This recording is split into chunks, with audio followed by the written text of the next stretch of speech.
Reçois de moi le parfum qui t'est dû, la beauté de ton nom, oh, mon âme est perdue. Je veux n'être qu'à toi.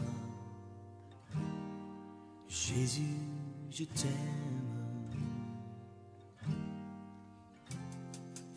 Reçois du peu que je trouve à donner, tout l'amour que mes yeux. Il y a beaucoup de gens qui sont au service des gens au lieu d'être au service de Dieu. Et tu penses que tu sers Dieu. Dans la vie, fais quelque chose parce que Dieu t'a dit de le faire. Pas pour satisfaire une personne.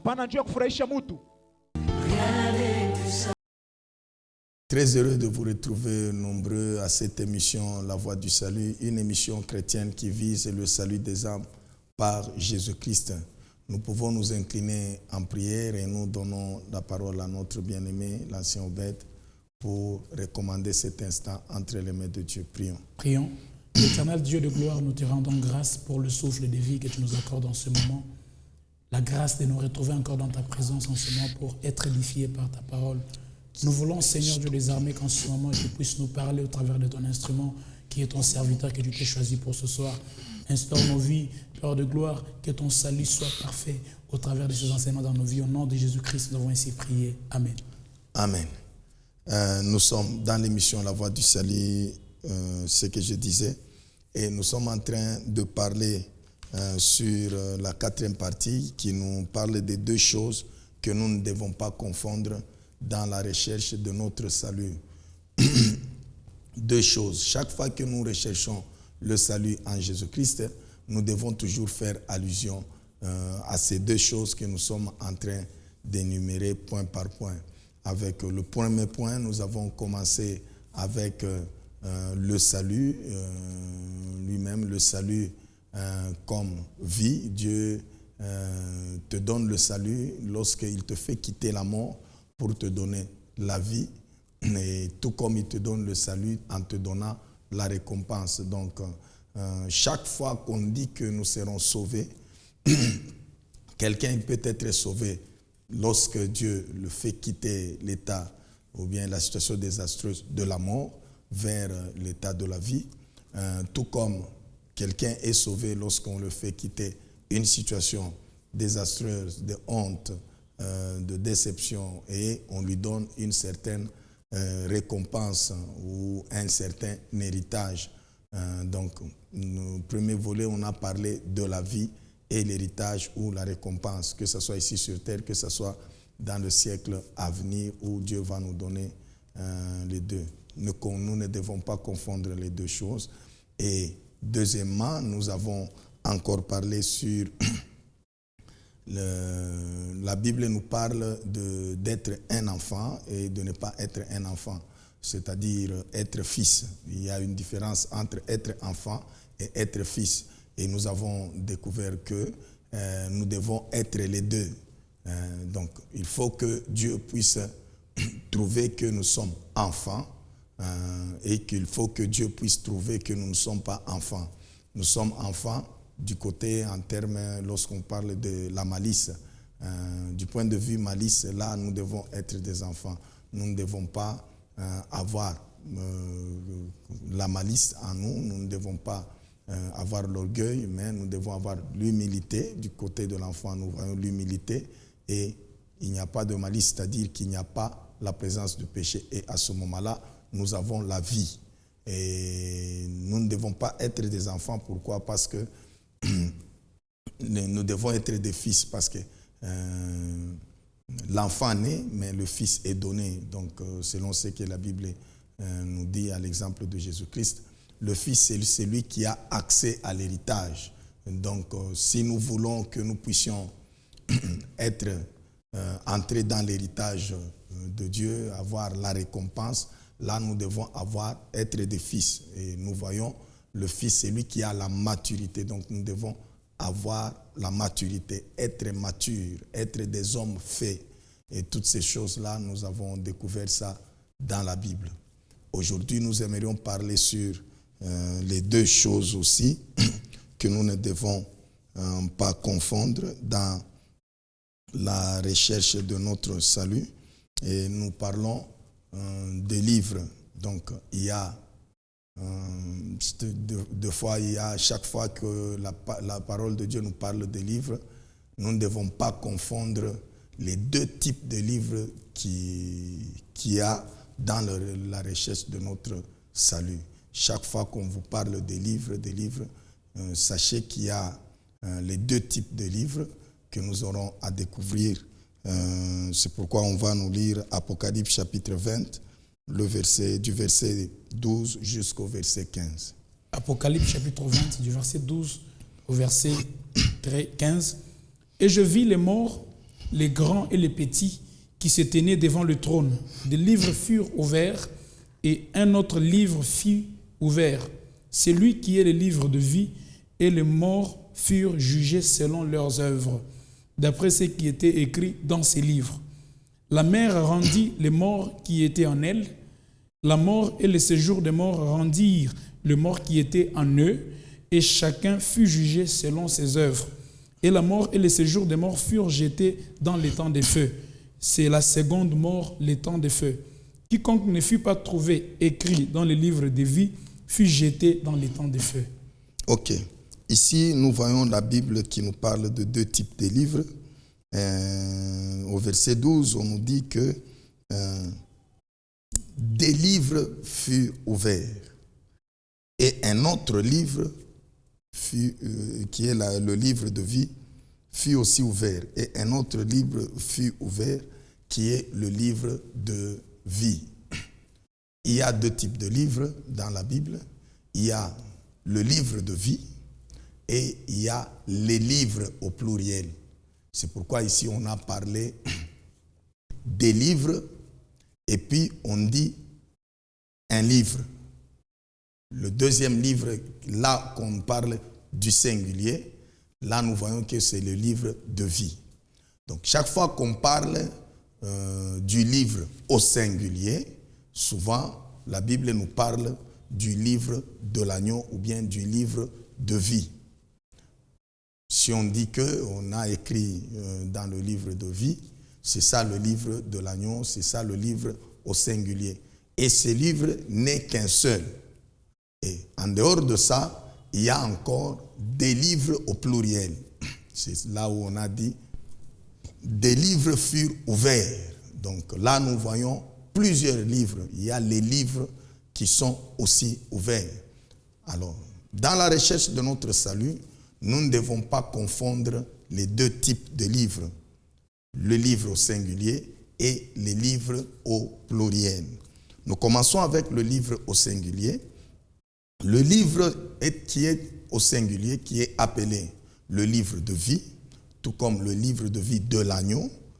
Ce livre là-bas, la Bible nous dit au verset 15, on peut nous lire pour nous donner des précisions. Quiconque ne fut pas trouvé écrit dans le livre de vie fut jeté dans les temps des feux. Donc c'est le livre qui donne la vie. Celui qui n'est pas écrit dans ce livre là-bas, on le jette dans le temps de feu. Donc cette personne là-bas n'a pas la vie, n'a pas la vie éternelle. C'est pourquoi on dit que c'est le livre de vie. Avec ce livre de vie, dans le livre de vie, nous n'avons que les noms. Les noms qui sont dans ce livre là-bas.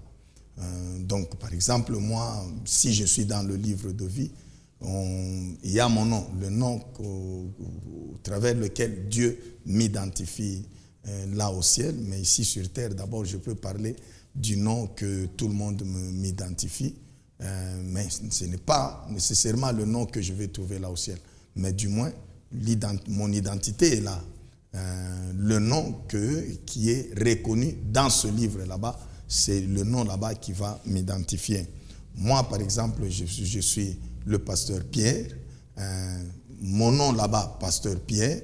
Lui, c'est l'ancien Obed Kachiza. Son nom là-bas, moi, c'est pasteur Pierre Mounique.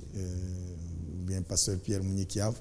Alors lui aussi, son nom là-bas, Kachiza, Obed Kachiza, on va écrire nos noms seulement, les noms qui identifient. Et lorsque Jésus-Christ va rentrer, au jugement dernier. Donc, là, on va commencer à appeler les noms. On appelle Pasteur Pierre, Pierre Mounikiav. Je dis, je suis là. Là, on me donne la vie. Donc, c'est-à-dire que j'ai l'accès dans le royaume de Dieu. Obed Kachiza, oui, il répond, ok, tu peux entrer. Si on ne t'appelle pas, donc ta place n'est pas du côté de la vie. Donc ta place n'est pas dans l'accès dans le royaume de Dieu. Donc à ce moment-là, tu seras jeté dans le temps de feu. Je peux donner un exemple ici sur terre. L'État, chaque fois, s'il y a de naissance, on va s'identifier, donc on va identifier. Et avec ça, on peut avoir le répertoire de tous les gens qui sont vivants en RDC, les gens qui sont là. Si quelqu'un mourait, on sera obligé d'aller rentrer toujours à l'État, demander encore je pense que c'est l'attestation ou l'extrait de décès. L'extrait là de décès, lorsque l'État te livre ça, normalement, on doit soustraire ton nom pour dire que cette personne ici est déjà décédée. Parmi les vivants de la RDC, vous ne devez pas les comptabiliser. Voilà. Nous aussi, tous les gens qui sont en Christ, qui ont déjà cru en Christ et qui ont reçu Jésus-Christ comme leur Seigneur et Sauveur, avant de commencer à servir Dieu, Dieu vous donne d'abord la vie. Et cette vie, c'est ça, la vie éternelle. C'est pourquoi Jésus-Christ a dit, c'est lui qui croit en moi a la vie. Donc tu as déjà la vie, on a déjà identifié ton nom où tu as déjà la vie. C'est ça le livre de vie où il y a seulement le nom. On peut nous lire aussi Philippiens chapitre 4 du verset 2 jusqu'au verset 3. La Bible dit, j'exhorte Évodie et j'exhorte Syntyche à être d'un même sentiment dans les Seigneurs. Et toi aussi, fidèle collègue, oui, je te prie de les aider, elles qui ont combattu pour l'évangile avec moi et avec Clément et mes autres compagnons d'œuvre dont les noms sont dans le livre de vie. Ok, ça ici nous voyons c'est l'apôtre Paul qui est en train de s'adresser aux responsables de l'église qui était donc aux Philippiens et le responsable de leur église là-bas. Et il s'adressait en général à tous ces gens, mais précisément au travers leurs responsables. Et c'est pourquoi il lui avait demandé d'exhorter certains responsables, certaines personnes qui ont combattu avec lui, entre autres Évodie, Syntyche, pour qu'ils sachent comment évoluer avec les choses de Dieu. Et lui, il dit bien que tous ces gens là-bas qui ont travaillé avec moi et qui sont en Christ, dont leurs noms sont écrits dans le livre de vie. Donc, même l'apôtre Paul savait que tout celui qui sert Dieu, normalement, si tu sers Dieu, si tu es dans l'église, tu as déjà reçu Jésus-Christ comme ton Seigneur et Sauveur, normalement, ton nom doit être inscrit dans le livre de vie. Mais attention, bien-aimés, dans le livre de vie, c'est vrai, nous avons cru au Seigneur Jésus-Christ et nous avons la vie qui est le premier volet du salut que nous avons, et on écrit notre nom, nos noms dans le livre de vie, mais ce n'est pas tout. Nous devons conserver cette vie. C'est comme quelqu'un qui est enregistré à la commune, qui est enregistré du côté de l'État. Il est en vie. Il faut qu'il demeure toujours en vie pour que le jour où on va distribuer, je ne sais pas, certaines choses par l'État, et qu'il puisse trouver que cette personne aussi est en vie, on peut lui donner. Au cas où on constate qu'il est là ou bien il est décédé, là on sera obligé de rayer son nom, d'effacer son nom dans le livre des gens qui sont vivants. Nous aussi, je vous avais dit, nous devons faire tout pour conserver la vie que nous avons. Si tu ne conserves pas valablement la vie, il y a possibilité que tu sois effacé dans ce livre-là. quand est-ce que tu pourrais être effacé dans ce livre? Quand est-ce que nous pouvons tous être effacés dans ce livre? La Bible nous répond, dans Exode, d'abord chapitre 32, du verset 32 jusqu'au verset 33, avant de toucher à Apocalypse chapitre 3, le verset 5. La Bible dit, « Pardonne maintenant leurs péchés, sinon efface-moi dans ton livre que tu as écrit. » L'Éternel dit à Moïse, « C'est celui qui a péché contre moi que j'effacerai de mon livre. » Apocalypse chapitre 3, le verset 5. Apocalypse chapitre 3, le verset 5, la Bible dit, « Celui qui vaincra sera revêtu ainsi de vêtements blancs. Je n'effacerai point son nom du livre de vie, et je confesserai son nom devant mon Père et devant ses anges. » Que Dieu nous bénisse. Amen. Ici, nous voyons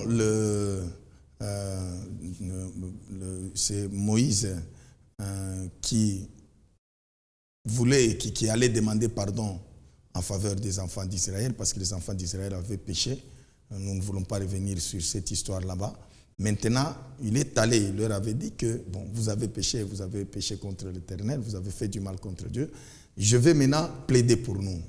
Il est arrivé auprès de Dieu, il a commencé à plaider, tellement en insistant pour que Dieu puisse pardonner ses enfants. Il est arrivé à dire à Dieu que non, si tu refuses de les pardonner, en tout cas, efface-moi dans ton livre que tu as écrit. Donc, lui aussi, il avait l'idée que tous les gens qui sont en bonne relation avec Dieu, tous les gens que Dieu reconnaît, Dieu écrit leur nom quelque part. Et ce quelque part là-bas, c'est dans le livre. Je ne veux pas aller loin pour toucher Daniel, non. Restons toujours ici, du côté de l'Ancien Testament. Qu'est-ce que Dieu lui a dit? Dieu lui a dit ceci: je ne peux pas effacer le nom comme ça. Moi, je ne peux effacer le nom que de celui qui pêche contre moi. Bien-aimés, ne pensez pas que si nous croyons, on écrit nos noms dans le livre de vie, c'est fini. Non, nous devons faire tout pour que nos noms ne soient pas effacés. C'est pourquoi la Bible nous dit dans Apocalypse chapitre 3, le verset 5, que c'est lui qui vaincra. Donc, il faut lutter pour que tu sois vainqueur. C'est lui qui vaincra après avoir combattu, surmonté les épreuves, accepter même l'humiliation, pourvu que tu conserves la sainteté, la crainte de Dieu. Après avoir fait tout ça, à la fin, on va te donner des vêtements blancs et on ne peut pas effacer ton nom. Jésus-Christ lui-même, il dit que je n'effacerai pas son nom dans le livre de vie. Et je confesserai son nom devant mon Père. Donc, pour que Jésus-Christ confesse ton nom, te justifie que cette personne aussi va entrer. Qu'on t'appelle pour dire que les gens qui vont entrer, tel aussi, je ne sais pas toi aussi si ton nom c'est comment, qu'on puisse citer aussi ton nom. Tu peux y mettre ton nom quand même, bien-aimé, pour que tu sais, parce que tu as déjà cru au Seigneur Jésus-Christ, mettez aussi votre nom. Ayez l'assurance que ton nom est inscrit dans le livre de vie. Et au dernier jour, on va commencer à t'appeler et on va confesser. Jésus-Christ va confesser ton nom pour dire que celui-ci, il fait partie aussi des gens qui doivent hériter la vie éternelle. Mais au cas contraire, on va effacer ton nom. Alors, faisons très attention pour que nos noms ne puissent pas être effacés. Nous passons du côté des livres au pluriel. Avec les livres au pluriel, le verset 13 est en train de nous éclairer là-dessus. Apocalypse 20, le verset 13, revenez un peu là-bas. Apocalypse chapitre 20, le verset 13, la Bible nous dit, la mer rendit les morts qui étaient en elle. Commencez par le verset 12 et 13. Verset 12. Et je vis les morts, les grands et les petits, qui se tenaient devant le trône. Des livres furent ouverts, et un livre fut ouvert, c'est lui qui est le livre de vie. Et les morts furent jugés selon leurs œuvres, d'après ce qui est écrit dans ces livres. Et puis verset 13. Verset 13. La mer rendit les morts qui étaient en elle. La mort et le séjour des morts rendirent leurs morts, les morts qui étaient en eux, et chacun fut jugé selon ses œuvres. Vous voyez, ici on dit les morts, lorsqu'on parle des morts au pluriel, ils furent jugés d'après, selon leurs œuvres. Et ces œuvres-là, c'est d'après ce qui est écrit dans ces livres. Là, on parle du pluriel. Même au verset 13, on dit que les gens sont jugés par ce qui est écrit dans les livres au pluriel. C'est-à-dire quoi? Toutes les œuvres des gens, Dieu écrit ça quelque part. Dieu écrit. Même si tu fais quoi, Dieu écrit. Donc, tout un chacun de nous, qu'il sache qu'il a son livre à lui. Moi, j'ai mon livre, mon bien-aimé ici a son livre auprès de Dieu. C'est pourquoi on peut parler, toi aussi tu as ton livre du côté de Dieu. C'est pourquoi on peut parler du pluriel. Et tout le monde, tout celui qui est sur la terre, même toi, tu traînes encore de suivre Jésus. Tout le monde a un livre. Mais ce qui est bien, c'est que pour les gens qui sont en Christ, leur nom est écrit d'abord dans le livre de vie, et puis directement on leur donne, il y a un livre qui est vierge, parce que Dieu ne se souvient pas de mauvaises choses que nous avions fait avant que nous puissions croire. À ce moment-là, on commence maintenant à écrire de bonnes choses ou bien de mauvaises choses que tu fais étant en vie en Christ.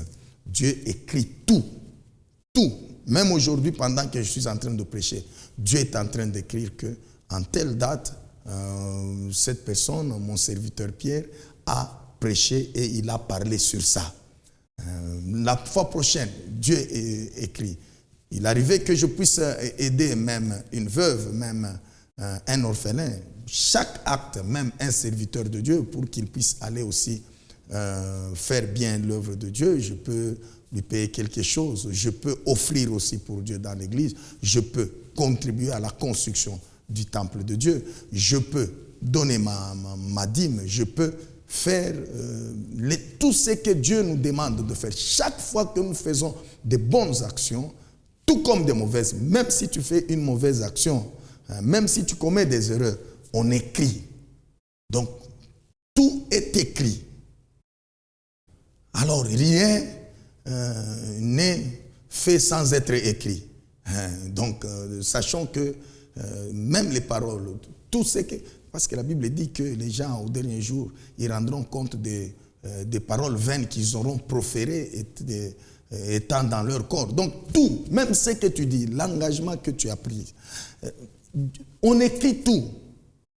Et en plus d'avoir la vie, c'est alors que on va commencer maintenant à te juger sur base de ce que tu as prêché, de ce que tu as prophétisé, de ce que tu as aidé, de la manière dont tu as jugé les gens, de la manière dont tu as gouverné les gens.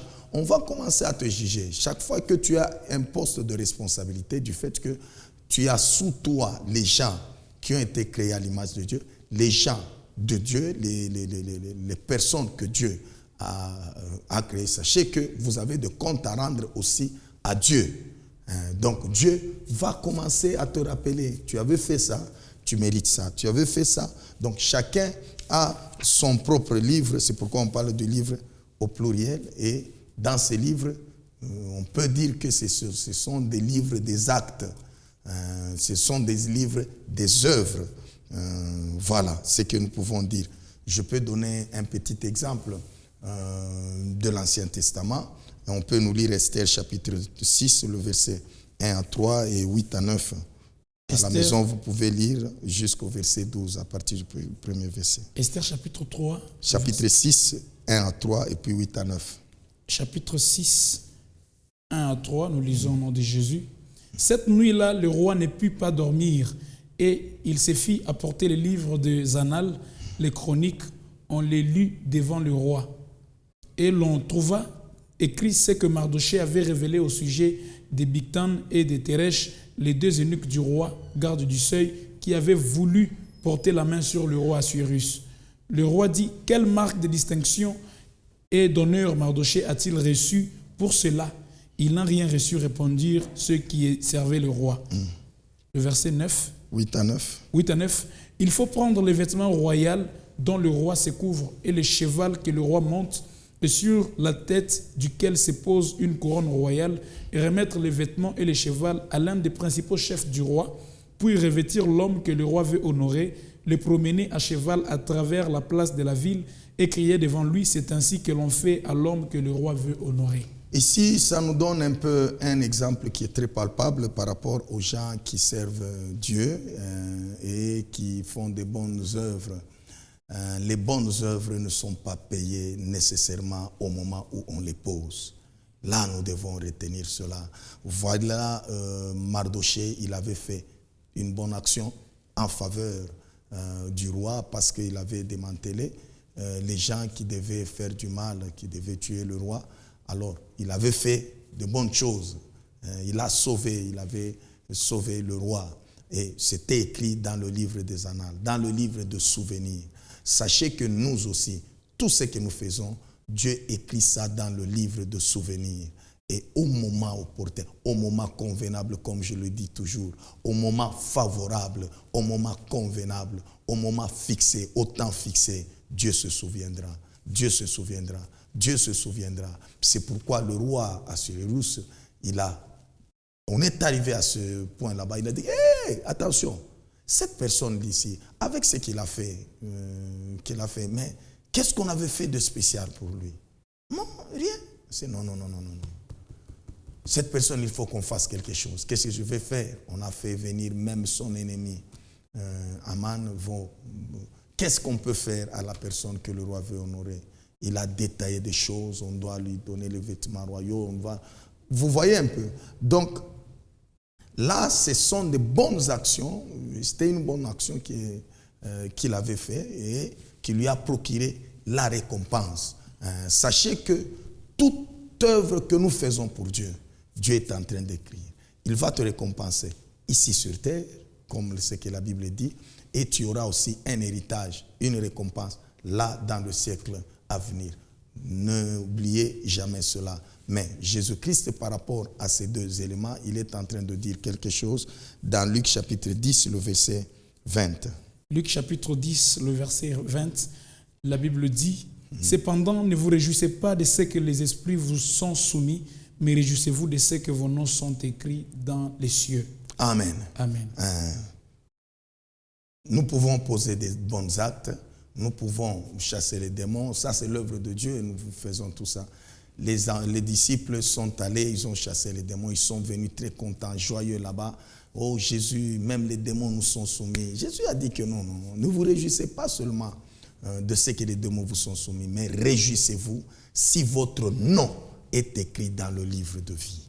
Des bonnes œuvres, c'est bien de les poser, mais avant tout cela, rassurez-vous d'abord si votre nom est écrit dans le livre de vie. Donc, je peux dire que le livre de vie a plus d'importance avant d'accéder au livre de souvenirs ou bien au livre des œuvres. Galates chapitre 6, le verset 9 nous dit « Ne nous lassons pas de faire le bien, car nous moissonnerons au temps convenable. » Bien-aimé, que ton nom soit écrit dans le livre de vie et que tu fasses des œuvres pour avoir des récompenses, afin qu'au moment opportun, au moment favorable, que Dieu puisse te récompenser au nom de Jésus-Christ. Amen. Amen. On peut s'incliner en prière. Éternel Dieu, j'aimerais recommander tout celui qui nous a suivis entre tes saintes mains. Touche-le, donne-lui la vie et que nos noms soient conservés dans le livre de vie.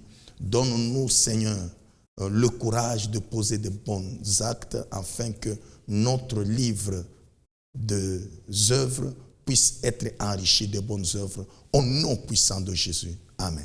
Amen. Que le Seigneur vous bénisse. Amen. Reçois de moi le parfum qui t'est dû, la beauté de ton nom, oh, mon âme est perdue. Je veux n'être qu'à toi. Jésus, je t'aime. Reçois du peu que je trouve à donner, tout l'amour que mes yeux. Il y a beaucoup de gens qui sont au service des gens au lieu d'être au service de Dieu. Kuna bantu bamingi beko natumikia bantu pali pa kutumikia Mungu. Et tu penses que tu sers Dieu. Na huku nawaza kusema unatumikia Mungu. Dans la vie, fais quelque chose parce que Dieu t'a dit de le faire. Mu maisha fanya kitu njoo Mungu alikwambia ukifanya. Pas pour satisfaire une personne. Hapana njoo kufurahisha mtu.